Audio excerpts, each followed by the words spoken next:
स्वागत है आपका हमारे चैनल बायोलॉजी लवर 02। दोस्तों आज का हमारा टॉपिक है मेंस्ट्रुअल साइकिल या रिप्रोडक्टिव साइकिल।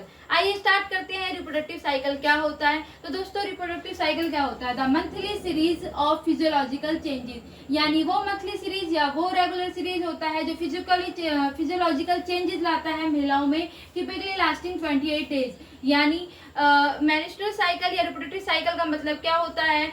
ये हर महीने में रेगुलरली सीरीज होता है, यानी हर महीने होने वाले पीरियड्स, जो कि क्या करता है आफ्टर 28 डेज के बाद क्या होता है बॉडी के अंदर चेंजेस लाता है और आफ्टर 20 डेज बाद ये रेगुलर होता है। ठीक है, तो ये क्या हो गया हमारा रिप्रोडक्टिव साइकिल।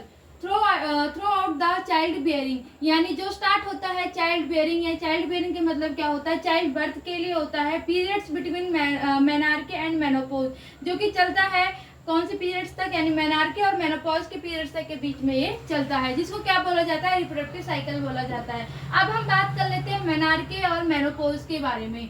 मेनार्की का मतलब क्या होता है? First menstrual periods in a girl life typically occurs between age 11 to 14, यानी फर्स्ट मेंस्ट्रुअल पीरियड जब गर्ल्स की लाइफ में स्टार्ट होता है तो उसको क्या बोला जाता है? मेनार्की बोला जाता है। और ये स्टेज कब स्टार्ट होता है?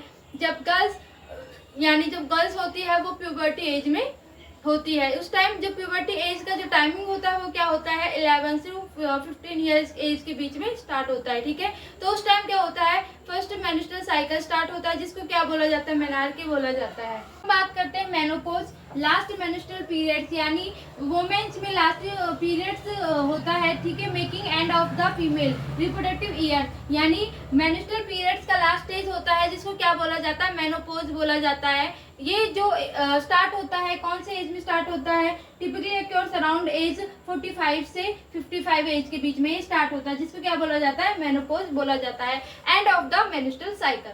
अब हम बात करने वाले हैं ओव्यूलेशन के बारे में। ओव्यूलेशन होता क्या है? तो दोस्तों आइए स्टार्ट करते हैं। Ovulation the release of A mature egg from the ovary into the fallopian tube, यानी एक मैच्योर एग का रिलीज होना ओवेरी से इनटू द फैलोपियन ट्यूब, यानी जो ओवेरी होता है इसमें एक मैच्योर एग रिलीज होता है फैलोपियन ट्यूब से, जो क्या होता है? रेडी फॉर फर्टिलाइजेशन के लिए रेडी होता है। टिपिकली अक्योरिंग वंस ए मंथ, जो कि महीने में क्या होता है? एक बार स्टार्ट होता है। ठीक है, तो ये क्या हो गया हमारा? ओव्यूलेशन हो गया। तो आपको पता है कि मैंने बताया था कि रिप्रोडक्टिव जो साइकिल का जो ड्यूरेशन होता है वो कितना होता है? 28 डेज होता है। तो ये महीने में एक बार स्टार्ट होता है। तो कब होता है स्टार्ट? इसका टाइमिंग क्या होता है?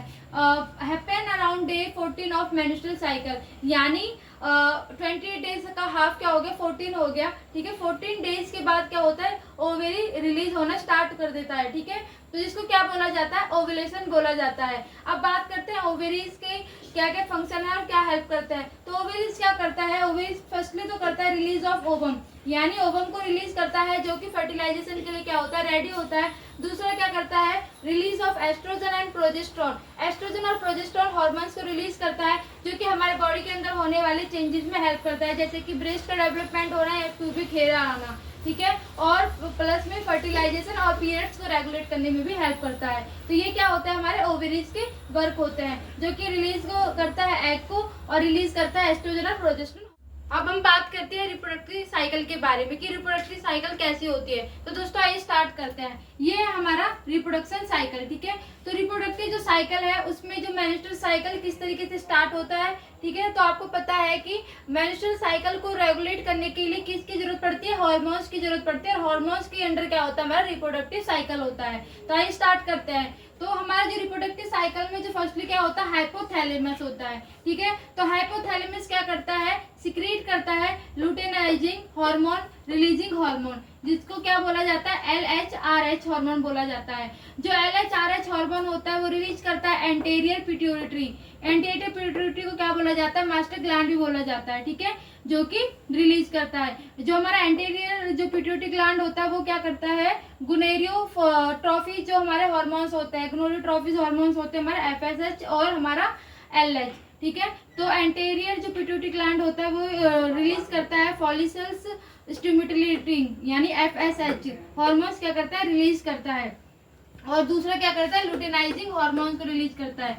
तो फर्स्टली हम बात कर लेते हैं जो फॉलिकल्स जो स्टिमुलेटरी जो हार्मोन्स होता है वो क्या करता है? रिएक्ट करता है हमारे ओवेरी पे। ठीक है, उसके बाद जो ओवेरी होता है वो रिलीज करता है ओवेरियन फॉलिकल्स पे, और ओवेरियन फॉलिकल्स क्या करता है, रिलीज करता है हमारा एस्ट्रोजन हार्मोन। जो एस्ट्रोजन हार्मोन क्या का वर्क क्या होता है, वो हमारे ओवेरियन फॉलिकल्स को क्या करता है, मैच्योर करता है। तो दोस्तों आपने इसमें देखा होगा कि फॉलिकल जो स्टिमुलेटिंग और हमारा ल्यूटेनाइजिंग हार्मोन, ये दोनों क्या करते हैं, रिएक्ट करते हैं किस पे, ओवेरी पे। क्योंकि ल्यूटेनाइजिंग हार्मोन भी हमारा ओवेरी पे रिएक्ट कर रहा है और हमारा फॉलिकल स्टिमुलेटिंग भी किस पे रिएक्ट कर रहा है, हमारा ओवेरी पे कर रहा है। तो फॉलिकल स्टिमुलेटिंग ने क्या रिलीज करा, ओवेरी रिलीज करा। ओवेरी से क्या हुआ है हमारा रिलीज, ओवेरियन फॉलिकल्स, और ओवेरियन फॉलिकल्स ने रिलीज करा हमारा एस्ट्रोजन। एस्ट्रोजन मतलब मैक्सिमम 14 डेज का जो प्रोसेसर मैंने आपको बताया था कि ओवेरी रिलीज होता है, उससे रिलीज ना होने से पहले एस्ट्रोजन क्या होता है, मैक्सिमम होता है, यानी रिलीज नहीं होता है ज्यादा। ठीक है, तो ये भी क्या आता है, ये क्या करता है, ये हमारे जो सेक्सुअल फीमेल्स में सेक्सुअल जो कैरेक्टराइज होता है उनको क्या करता है, प्रोमोट करता है। ये हो गया हमारा फॉलिकल स्टिमुलेटिंग। और उसके बाद बात करते हैं हम लुटेनाइजिंग हार्मोन के बारे में। लुटेनाइजिंग हार्मोन भी क्या करता है, ओवेरी पे रिएक्ट करता है और ये क्या करता है, रिलीज कोरप्लस लैक्टम। कोरप्लस लैक्टम का काम क्या करता है, काम क्या होता है, ये प्रोजेस्टेरोन को रिलीज करता है जो कि प्रेगनेंसी में सपोर्ट करता है। मीन्स आफ्टर 14 डेज बाद जब बॉडी के अंदर ओवेरी रिलीज होता है, यानी ओवम रिलीज होता है, तो वो किसमें क्या कहते हैं, प्रेगनेंसी में सपोर्ट करता है, जिससे कि प्रोजेस्टेरोन हार्मोन क्या होता है, रिलीज होता है। ठीक है, तो ये हो गया हमारा लुटेनाइजिंग हार्मोन। ये पूरा प्रोसेस जो साइकिल है, ये किसके ऊपर, हमारा रिप्रोडक्टिव साइकिल। हाइपोथैलेमस हुआ, हाइपोथैलेमस ने क्या रिलीज करा, लुटेनाइजिंग हार्मोन, रिलीजिंग हार्मोन, जिसको बोला जाता है LHRH हार्मोन। ठीक है, उसके बाद जो LHRH हार्मोन ने सिक्रीट हुआ, तो उसके बाद हमारा जो एंटीरियर पिट्यूटरी होता है, यानी मास्टर ग्लैंड होता है, उसके थ्रू क्या सिक्रीट हुआ, हमारा फॉलिकल स्टिमुलेटर और हमारा LH।